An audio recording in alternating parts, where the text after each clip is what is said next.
Il existe des rumeurs, des murmures oubliés portés par le vent à travers les forêts anciennes et les montagnes noires d'Arda. On raconte qu'un jour, dans un temps si reculé que même les elfes n'en parlent plus, Tom Bombadil aurait croisé le chemin d'un Balrog. L'un est la joie insaisissable de la nature, l'autre une ruine de feu et d'ombre. Mais alors, qu'est-ce qui aurait pu les réunir? Et pourquoi ce moment fut-il effacé de la mémoire des peuples libres? Aujourd'hui, nous plongeons dans un mystère oublié, un fragment de légende qu'aucun livre rouge n'a osé raconter. Si ce genre de récit fait frémir votre anneau intérieur, alors abonnez-vous, laissez un like et rejoignez la communauté. Car ici, même les secrets les plus anciens trouvent une voie. On croit connaître la Terre du Milieu, ses héros, ses royaumes, ses grandes batailles, mais certains êtres échappent à toute définition, à toute chronologie. Ils ne s'expliquent pas, ils existent. Et parmi eux, deux figures énigmatiques semblent venues d'un autre monde, ou d'un âge si lointain qu'aucun chant elfique ne le mentionne, Tom Bombadil, celui que les hobbits appellent simplement le vieux bonhomme, un personnage joyeux, chantant, ancré dans un petit bout de forêt à l'ouest de la comté. Mais sous cette apparence presque ridicule se cache peut-être l'un des êtres les plus puissants et les plus anciens de tout Arda. Il ne craint ni le mal, ni le pouvoir, ni même l'anneau unique. Il le manipule sans être affecté. Il le rend sans hésiter. Il n'obéit à aucune force, ne suit aucun dessein. Même Sauron ne semble pas le prendre en compte. Et Gandalf lui-même dit qu'il ne viendrait pas en aide à la Terre du Milieu, mais que dans sa petite forêt, rien ne pourrait le déloger. Certains érudits de Tolkien ont suggéré qu'il était un Vala, ou même Eru en personne sous une forme voilée. D'autres pensent qu'il est simplement la nature.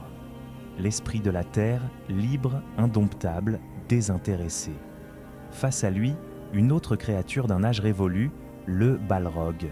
Contrairement à Bombadil, son nom seul suffit à glacer le sang. Les Balrogs sont des maillards, les mêmes esprits qui, au commencement, ont façonné le monde. Mais eux ont été séduits, corrompus par Morgoth, le seigneur noir originel. Ils sont devenus des armes vivantes, des torches de haine, de flammes et de peur. Le plus célèbre d'entre eux, le fléau de Durin, dormait sous la Moria pendant des siècles. Lorsqu'il fut réveillé, il terrassa les nains, défia Gandalf et fut l'objet d'un duel mythique dans les entrailles de la terre. Deux êtres, deux extrêmes, l'un chante la vie et le renouveau, l'autre incarne la destruction et l'oubli. Mais tous deux sont anciens. Tous deux échappent au contrôle des hommes, des elfes et des anneaux. Ils ne cherchent pas le pouvoir, car ils sont eux-mêmes des puissances.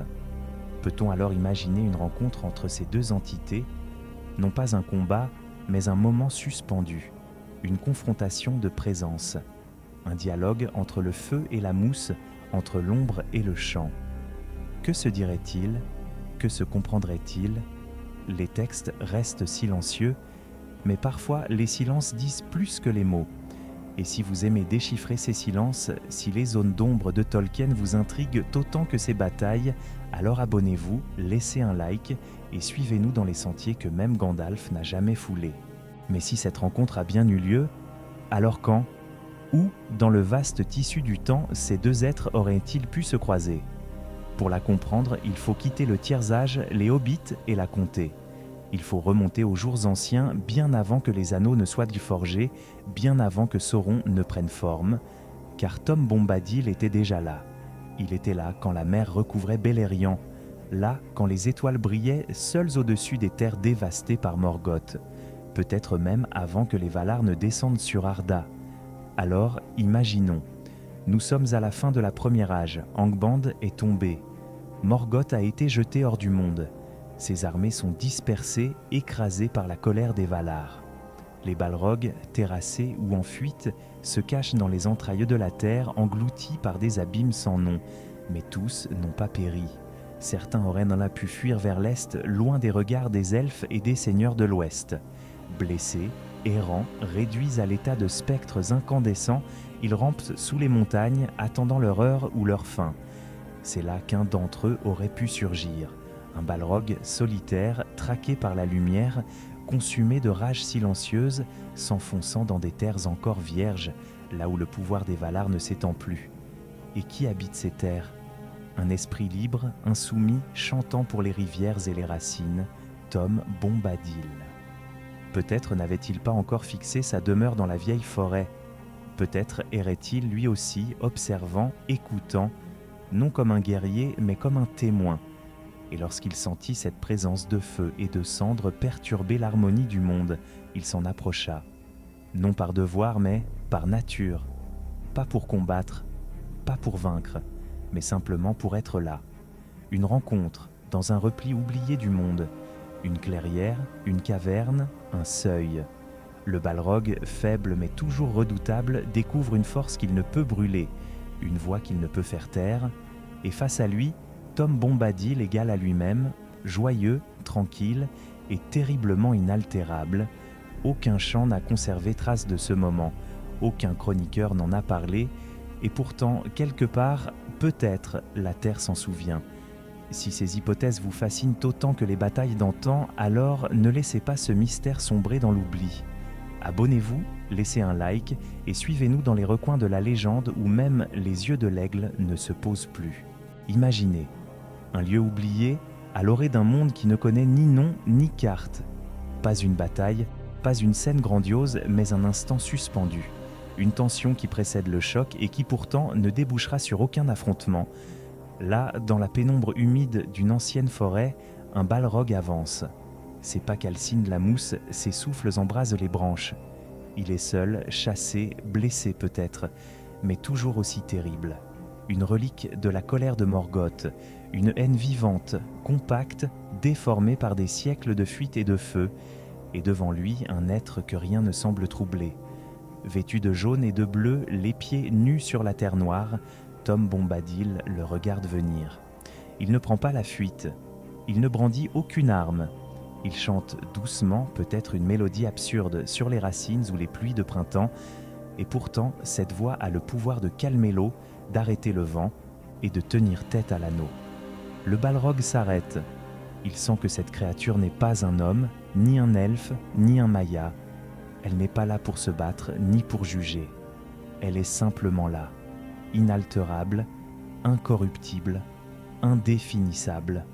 C'est là que naît le vrai malaise, car le feu du Balrog consume ce qu'il comprend. Il dévore, domine, écrase. Mais Bombadil ne se soumet pas. Et surtout, il ne réagit pas. Il échappe à toute logique de peur ou de pouvoir. Alors, dans ce silence surnaturel, il ne se passe rien. Pas d'explosion, pas de duel, seulement deux forces primordiales face à face. Peut-être que le Balrog tente un pas de plus, peut-être que la voix de Bombadil s'élève, légère mais ferme, comme une racine qui refuse de plier, et quelque chose que nul ne saura jamais pousse le Balrog à reculer. Non par défaite, mais par incapacité à comprendre. Il s'enfonce de nouveau sous la terre vers les ténèbres, et Tom Bombadil, lui, reprend sa marche entre les arbres. Comme si de rien n'était, ce moment, s'il a existé, n'a laissé aucune trace visible, mais parfois, dans le silence des bois anciens, certains disent qu'on peut sentir une chaleur étouffée et entendre un chant lointain. Si vous aimez ces récits qui frôlent les frontières du mythe, ne restez pas à la lisière. Abonnez-vous, laissez un like et entrez plus loin encore dans les ombres et les lumières du monde créé par Tolkien. Mais alors, pourquoi n'avons-nous jamais entendu parler de cette rencontre ? Pourquoi ce moment, s'il a eu lieu, ne figure-t-il dans aucun chant, aucun livre, aucun récit transmis par les peuples libres ? Peut-être parce que certaines histoires ne laissent pas de traces. Dans la terre du milieu, ce sont les elfes qui chantent, les hommes qui écrivent et les hobbits qui consignent. Ce qu'ils ne voient n'est pas, s'efface. Tom Bombadil ne cherche pas la gloire. Il ne compte pas ses exploits s'il en a jamais eu. Il vit dans l'instant, indifférent au passage du temps. Ce qu'il a vu, il ne l'a pas dit. Et le Balrog n'avait personne à qui parler. Pas d'allié, pas de souvenirs à transmettre. Il est retourné au néant, englouti par la roche et l'oubli. Le monde a continué sans eux. Les grandes guerres ont éclaté. Les anneaux ont été forgés, puis brisés. Mais cette rencontre silencieuse hors du temps entre deux forces primitives est restée cachée. Pas par peur, pas par complot, simplement parce qu'elle appartenait à un autre ordre de réalité. Et pourtant, certains affirment que le monde en garde l'écho, dans les murmures du vent entre les arbres, dans le silence profond des cavernes, dans cette sensation étrange que quelque chose d'immense est passé ici sans laisser de traces. Car toutes les histoires ne s'écrivent pas sur du parchemin, ni ne se chantent sous les étoiles. Certaines vivent seulement dans les soupirs de la forêt et dans les ombres sous les montagnes.